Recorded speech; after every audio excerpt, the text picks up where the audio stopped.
Good morning. In today's headlines, President Biden heckled at an DNC event in Maryland. A man in the crowd interrupts Biden's speech by shouting loudly. Find out what the commotion was all about. California is phasing out the sale of gas-powered vehicles. A policy approved Thursday will require all new vehicles sold in the state to run on electricity or hydrogen by 2035. A judge has ordered the Mar-a-Lago raid affidavit to be partially unsealed by noon today. It comes after the Justice Department submitted their suggestions on which portions to black out. We'll bring you the latest. An incredible story of a young man with autism who overcame his anxiety to serve others. Find out how a family-owned coffee shop is helping those with special needs gain valuable vocational skills.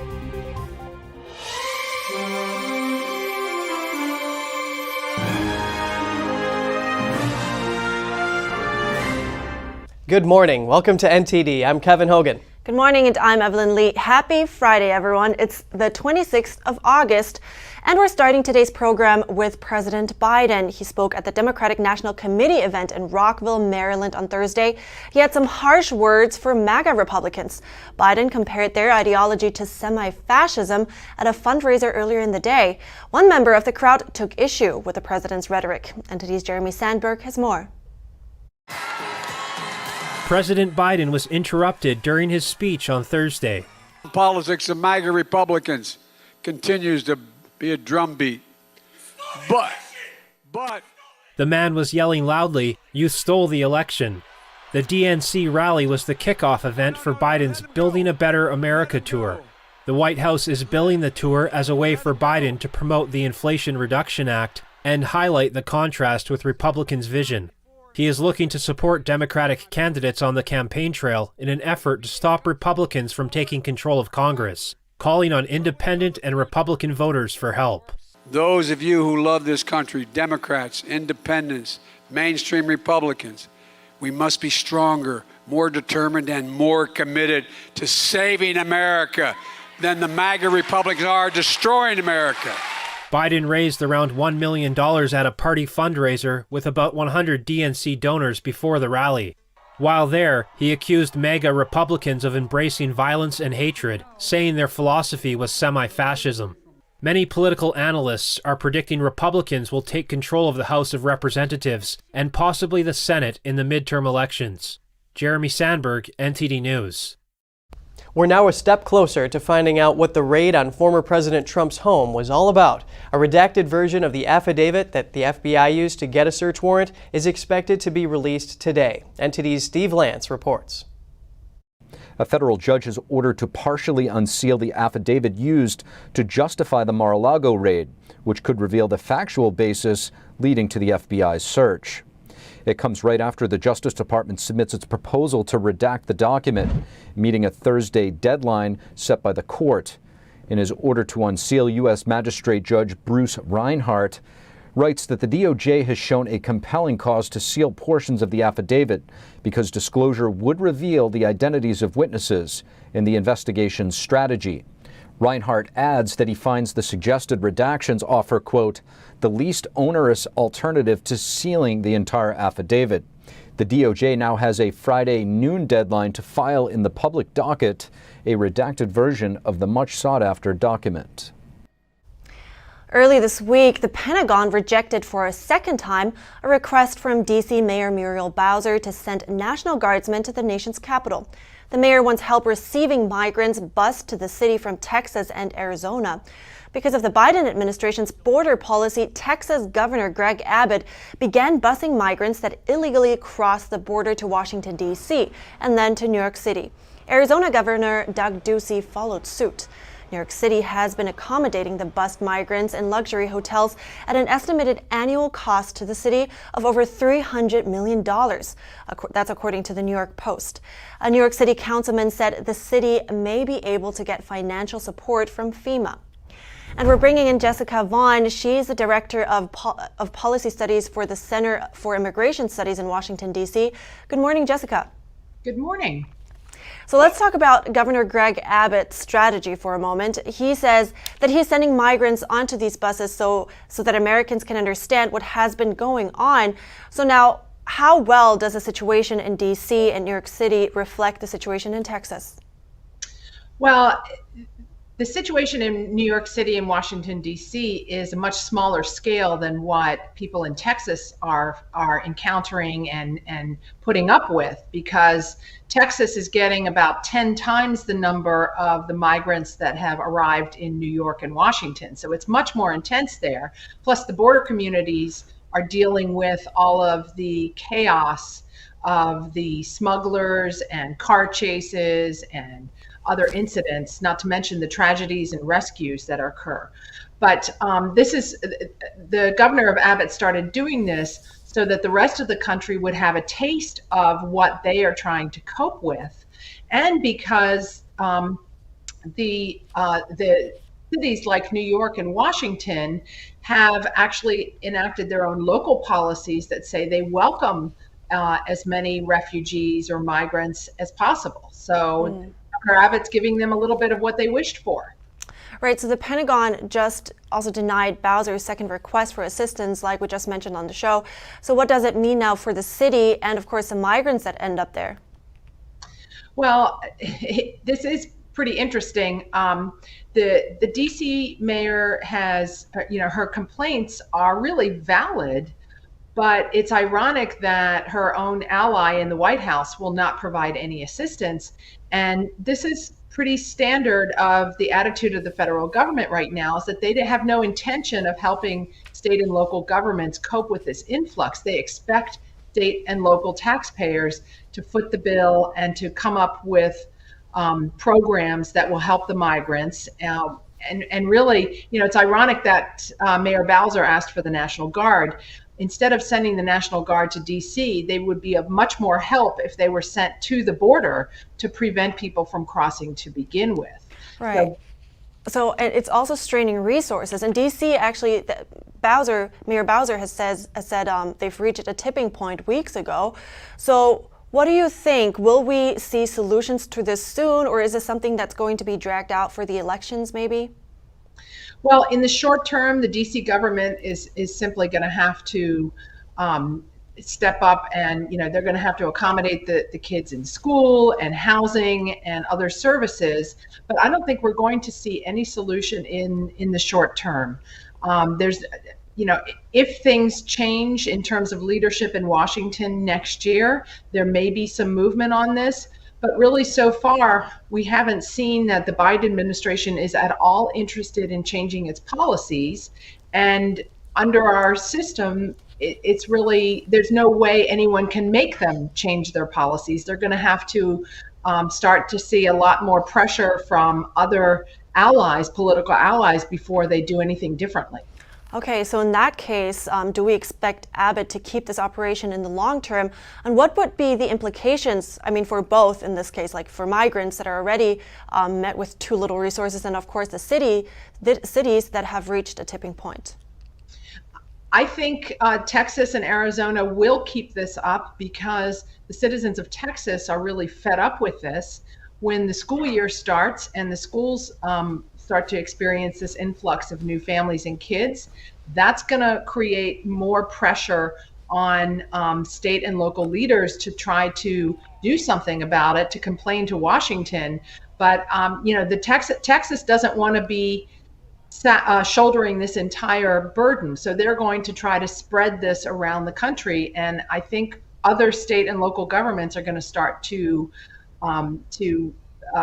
raise their voices in Washington as well. And it'll be interesting to see how the Biden administration reacts to that. I don't think they're going to change course. I see. Very interesting. Well, thank you, Jessica, for being on the program today. Jessica Vaughn, Center for Immigration Studies. I appreciate it. Thank you. And in other news, California is planning to phase out sales of gas-powered vehicles. A policy approved Thursday will require all new cars, trucks, and SUVs to run on electricity or hydrogen by 2035. NTD's Jeremy Sandberg tells us more. The policy still needs federal approval. It will allow Californians to keep driving gas-powered vehicles and buying used ones after 2035, but no new models would be sold in the state. We will be the first jurisdiction in the world to require all new cars to be sold to be alternative fuel cars. 1/5 of automakers' sales after 2035 could be plug-in hybrids, but the rest must be powered solely by electricity or hydrogen. The goal is to cut emissions from vehicles in the state in half by 2040. The first mandated threshold comes in 2026, when 1/3 of all vehicles sold must be zero emission. Automakers could be fined $20,000 per vehicle sold short of that goal. Reaching the 2035 goal will require significant hurdles to be overcome, the biggest being enough charging stations. Charging infrastructure is always forefront of an electric vehicle purchaser, right? So I think there are a couple elements to that. One of them being the availability of chargers. Second, the reliability of those chargers as a function of the power grid, right? California has around 80,000 public charging stations, far short of the 250,000 it wants by 2025. Adding more stations will put a higher demand on the already strained energy grid. Earlier this year, officials warned the state could run out of power during the hottest days of summer. That happened briefly in August 2020. Access to needed materials for batteries and supply chain issues are other major challenges carmakers will face in order to meet the state's timeline. Jeremy Sandberg, NTD News. SpaceX and T-Mobile have announced what the companies are calling the end of dead zones for cell service. It will provide basic coverage for people in remote areas. SpaceX CEO Elon Musk says it will save lives. Here's NTD's Cos Jimenez. Welcome Elon to the stage. SpaceX founder Elon Musk and T-Mobile CEO Mike Sievert announced that the new service will not be a substitute for ground cell stations. So now this won't have the kind of bandwidth that a Starlink terminal would have, but it will enable texting, it will enable images, and if there aren't too many people in the cell zone, you could even potentially have a little bit of video. It will scan for its home network. It'll scan for terrestrial roaming partners as well. And if it fails to see those things, it will scan again and it will connect to the authorized connection from the satellite. Musk says the service will save lives. And we will no longer read about these tragedies that happen where people get lost. And if only they could have called for help, they'd be okay. The service is expected to be free of charge on most of the more popular T-Mobile plans. I think an important thing, though, is that you will not need to get a new phone. The phone you currently have will work. Musk announced the service will rely on Starlink satellites currently used in lab facilities. He says the main purpose of the service is to provide basic coverage to areas that are currently completely dead. Cos Jimenez, NTD News. Federal Reserve Chair Jerome Powell is set to speak today. Investors and economists will be scrutinizing his remarks, searching for any clues on how fast and for how long the Fed could continue to raise interest rates. With inflation near a 4-decade high, almost 9%, Powell is likely to stress that the Fed is determined to bring it down to its 2% target. There are fears that while rate hikes may defeat inflation over time, they could cause a recession in the process. The central bank has lifted its benchmark rate by 2 full percentage points in just 4 meetings. The hikes have led to higher costs for mortgages, car loans, and other borrowing. As a result, home sales have slowed. Speculators are hoping to learn what factors are being considered to determine when rates have gone high enough. And just ahead, today U.S. Senator Marsha Blackburn met with Taiwan's president. She became the latest member of Congress to visit the island, defying pressure from Beijing. And authorities seized 2 tons of methamphetamine in Australia. Police describe it as the largest seizure ever of the illicit drug in Australia. Stay tuned for more after this short break.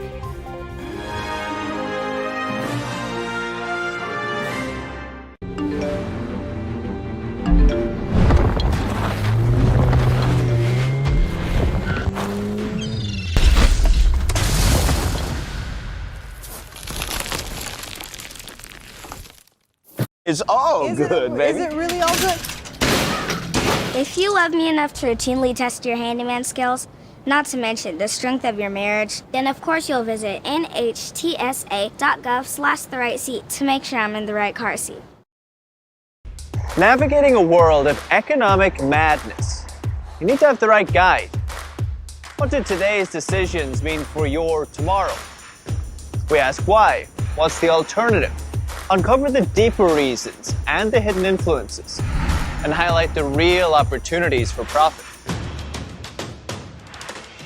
At NTD Business, we connect the dots for you. Good evening. Thanks for joining us. NTD Business. I'm Paul Green.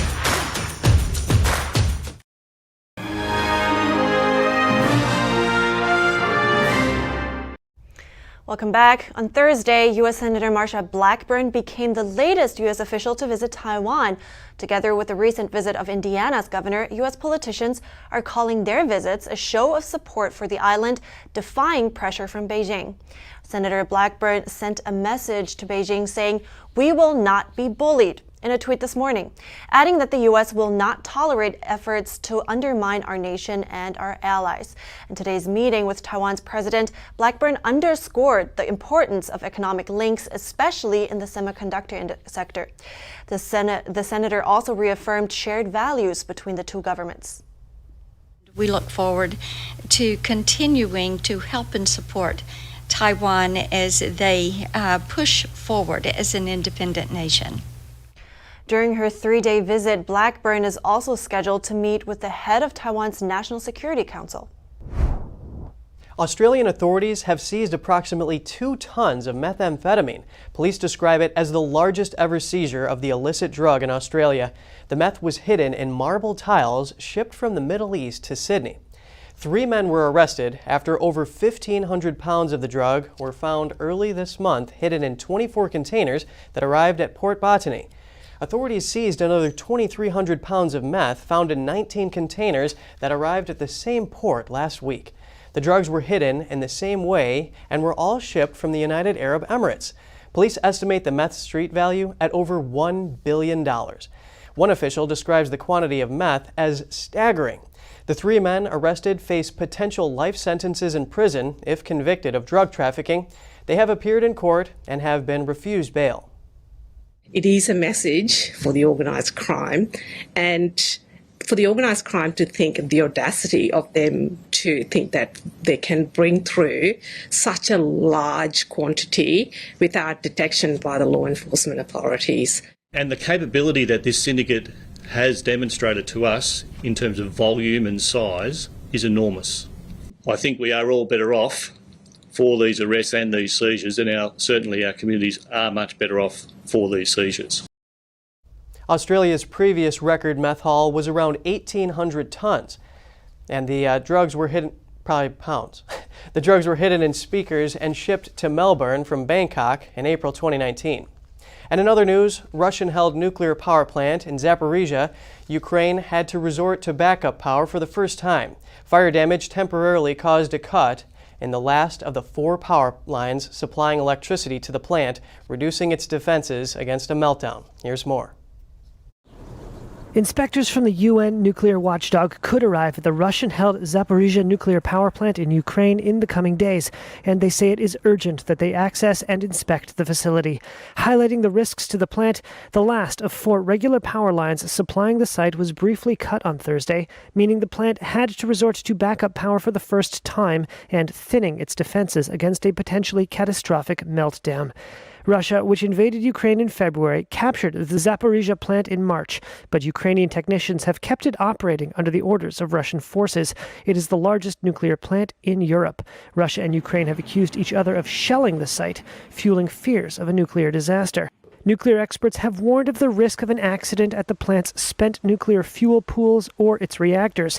Cuts in power could prevent the plant from cooling spent fuel, potentially causing a disastrous meltdown. The United Nations is insisting the area around the plant be demilitarized, a subject that came up on a Thursday phone call between U.S. President Joe Biden and Ukrainian President Volodymyr Zelensky. A nuclear power plant, and I believe I said this yesterday, should never be an active war zone. Zelensky on Thursday said, quote, "Every minute that Russian troops remain at the nuclear power station, there is a risk of global radiation catastrophe."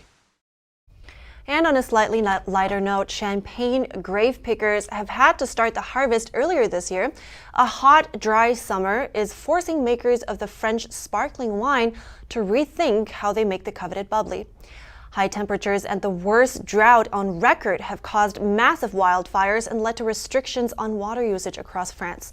But they've also boosted grape maturity. Winery owners say an August harvest used to be a rare event. Pickers hired for the short harvesting season are working in temperatures well above 85 degrees Fahrenheit. It is important to pick the grapes before they become overripe and supercharged with sugar. Frost and mildew fungus attacked ravaged vineyards in 2021, something dry and hot weather helped prevent this year. This year's harvest is expected to yield a good quality vintage. What's coming now is possibly overripe grapes, possibly too dry summer seasons that will cause other problems that we will need to adapt to.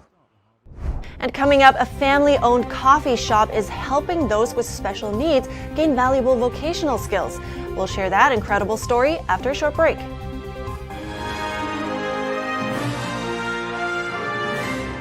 Hi, I'm Smokey Bear, and I made an assistant to help you out, because only you can prevent wildfires. Hey, Assistant Smokey Bear, call me Papa Bear, because I'm grilling up dinner. Do you get it? Yes, good job. So, what should I do with all these coals? Don't just toss them out. Put them in a metal container because those embers can start a wildfire. I understand. The stakes are high. Ha ha ha ha. See, Smokey thinks I'm funny. The 2022 NTD 8th International Chinese Vocal Competition will be held from September 29th to October 2nd at the Merkin Hall of Kaufman Music Center in New York City. The competition is honored to have specially invited vocalists with the world-renowned Shen Yun Performing Arts to serve on its panel of judges. The gold award is $10,000. For more information, please visit vocal.ntdtv.com.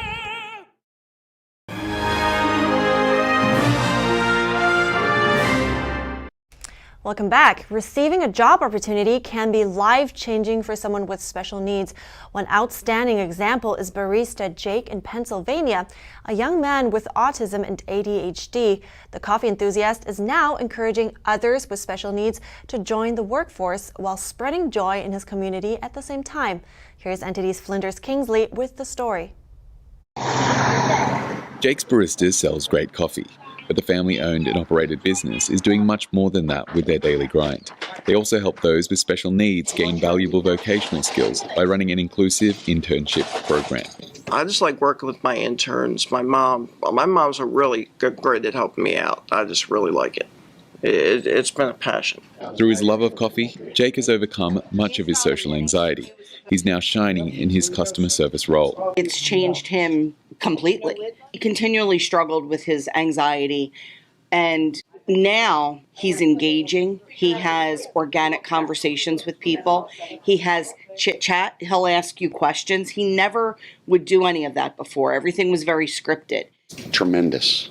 He's a totally different kid since he started here. He's engaging. He talks to people. He's just very helpful. Always asking questions, wants to help.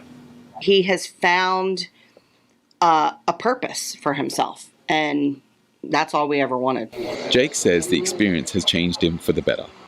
I used to be on my iPad and not engage with people as much, and now I'm starting to engage in people a lot. It's been a great passion. He's grateful to his parents for giving him the opportunity. It brings happiness to a lot of people, including myself, my mom, my dad, our employees, everybody, including our interns. The McFarlanes were gifted a decommissioned ambulance. They plan to turn it into a mobile coffee stand for events and for outings to nursing homes and senior centres. The ambulance will be done soon. I hope it gets done pretty soon, and I hope we expand more. It would be great. Jake's mum quit her corporate six-figure job of 30 years to focus her full attention on running a non-profit. It helps kids with special needs get ready to join the workforce. Not just teach them job skills and how to build a resume and what to wear and what to say, but also the importance of being a good neighbor. And a good neighbor meaning giving back to your community, doing volunteer work. The family also run a vinyl record shop. Combined with the cafe, it's become a hub in the community, a place where those with special needs feel safe. They feel very comfortable here. That's the biggest, what I think is the biggest part of helping the community. It's showing people in the community how important and valuable a spot like this can be.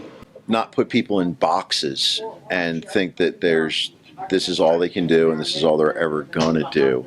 Jake's story has inspired 12 others with special needs to join as interns. Look where Jake started and look where he is now. Anybody can do it. They all can do it. The business is inspiring others in the community as well. There's a couple other businesses that have been popping up, or organizations and groups that have been popping up that will kind of go back and credit our movement to giving them the courage to be able to do it. So that always feels really good, because you never know who you're inspiring. While Jake's story is inspirational, he means business when it comes to brewing coffee. I finally figured I'd stop in and get a cup of coffee, which is delicious, by the way. The McFarlanes have donated over $26,000 in gift cards and supplies to local charities. Flinders Kingsley, NTD News. That's awesome. Yeah, I think it's such a great thing for the family to do, giving opportunities for those who need a little more care and attention. Yeah, sometimes it really you just need a little bit of encouragement and a safe space to step out of your comfort zone, right? Yeah. Well, and in other news, moving on, Florida Fish and Wildlife and SeaWorld released a rehabilitated manatee on Thursday. The manatee, named Crumpet, was spotted swimming sideways near Rivera Beach and brought to SeaWorld for treatment. When Crumpet first arrived at SeaWorld, he was underweight. He began eating immediately. SeaWorld staff members described him as a sweet soul who responded very well to treatment. Seagrass killing pollution and boat strikes are now the main threats facing the beloved creatures. Officials say it's important for people in Florida's coastal areas to report any sick or distressed manatees they see so they can be brought to rehabilitation centers. And you know, Evelyn, some biologists used to think that manatees are too slow and dull to avoid boats. But you know what? Florida Atlantic University found out the real reason. It's that the manatees can't hear the low-frequency sound of the boats. So naturally, they can't avoid them if they can't hear them coming. Oh, that's interesting. But, well, maybe they should just require boats to install something that emits a higher frequency sound so that, you know, give the manatees a heads up, so to speak. You know, that's brilliant. Yeah. Really, I nominate you for a Nobel Peace Prize for animal conservation. All right. Okay. Thank you for that. And that's all for today's program. We'd love to hear from you. You can share your thoughts and your story at NTD Good Morning at goodmorning@ntd.com. So shoot us an email if you'd like. Thanks for watching. Have a great weekend. I'm Evelyn Lee. And I'm Kevin Hogan.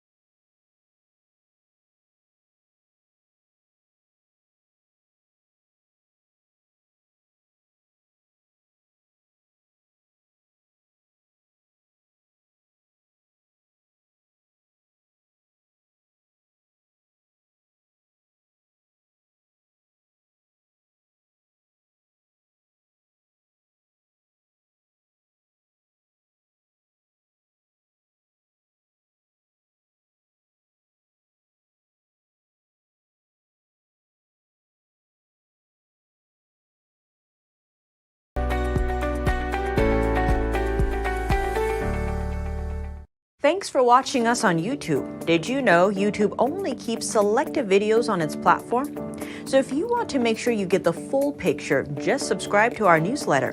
Go to newsletter.ntd.com and sign up. It's free.